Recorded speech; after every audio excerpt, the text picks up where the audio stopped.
One संरक्षण यात्रा का चतुर्थ चरण होगा 10 जुलाई से प्रारंभ। इस यात्रा का आयोजन समाज सेवी ON शर्मा द्वारा किया जाता है।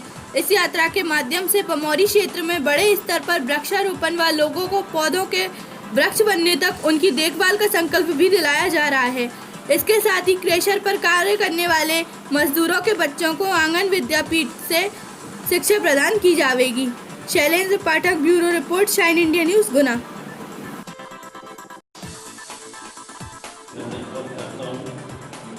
गंडा वाले महाराज जी को भी जन्मदिन करता हूँ।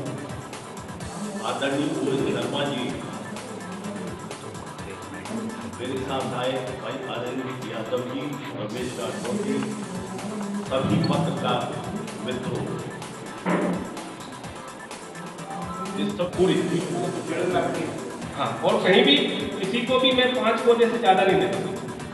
तो इसमें हमारा उद्देश्य एक आदमी के अंदर आदत डालना है। जो उद्देश्य नहीं है कि हम पौधे लगाने को, जैसे आम के पेड़ अभी दे दो तो 1000 पौधे हिंदी का आदमी लगा देगा, सागवान के दे दो तो कहेगा हम तो सब 10,000 दे दो, भाई सब कैसे 10,000 पौधे दे दो, यार बेचने का काम नहीं है। ये तो भाव जगाने का काम है कि आप अगर इस यात्रा के माध्यम से आपके अंदर भाव जग गया तो प्रयास है। एक 5वां वर्ष चल रहा है और इसमें जहाँ तक मैंने देखा कि अपने कहीं ना कहीं समाज में उनके प्रति भाव सबको है, लेकिन उनकी प्राथमिकता से गाय कहीं ना कहीं दूर हुई। तो लोग दूध के बाद जब दूध नहीं हुई या बीमार हो गई तो उसको बाहर छोड़ देते हैं। मेरे मन में ऐसे ही संकल्प आया कि उन्हें इनकी सेवा की जाए और ईश्वर ने पूरी सामर्थ्य दी और इस हिसाब से मैं 4 साल से 5वां चल रहा है। इसमें बहुत सबसे बड़ी केयर ये है कि इनका चूँकि इतनी कमज़ोर है और ये बीमार है ऑलरेडी, तो इनके लिए हर वीकली यहाँ पे डॉक्टर की व्यवस्था है, इससे इनका समुचित इलाज होता है, ऑपरेशन होते हैं।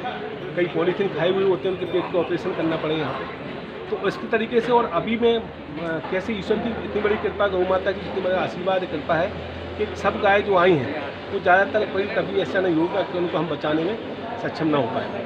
पूरी सेवा करके और यहाँ जो पूरे 8 लोग हैं जो गौ माता की सेवा में निरंतर रहते हैं। गोग्रास रथ भी चलाते हैं आप जी।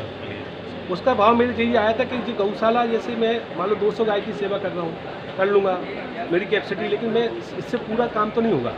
ये गौशाला प्रतिमात्मक इसलिए है कि लोगों को इसके प्रति आकर्षण हो, लोग सोचें कि हाँ हमें भी गौ माता की सेवा करनी चाहिए, इसलिए। और गौरास का महान एक मतलब उद्देश्य भी मेरा यही है कि जो हमारी पुरानी भारतीय संस्कृति थी, हमारा त्याग था कि हमारी पहली रोटी गाय माता को जाती थी, वो रोटी आज भी माता बहन देने को है, लेकिन मैं मजबूर कि उनके पास कोई ऐसा साधन नहीं। उस प्रकल्प को चालू करके मैंने कोशिश की है कि जिससे हर घर में कि गौ माता के प्रति भाव पैदा होगा तो नेचुरल है कि गौ माता की सेवा होगी और उसके प्रति लोगों की रुझान बढ़ेगा। ये बच्चों की शिक्षा को लेकर भी आपने यहाँ पर शुरुआत की है, इनिशिएटिव लिया है। ऐसे बच्चे जो लीवर क्लास के बच्चे हैं उनको पढ़ाने के लिए, शिक्षित करने के लिए मेरा सोच ये रहता है कि कोई भी बच्चा जब आता है तो उसकी न तो कोई जाति होती, बच्चा ही होता है, ना उसके पास ऐसा होता है कि कोई अगर उसके साथ साधन और उसको स्नेह से अगर कुछ कोशिश करेंगे तो मैं पूर्ण विश्वास है। ऐसे कई प्रकल्प कई जगह संतों ने सबने चला रखे हैं, उनको मैं देखा है।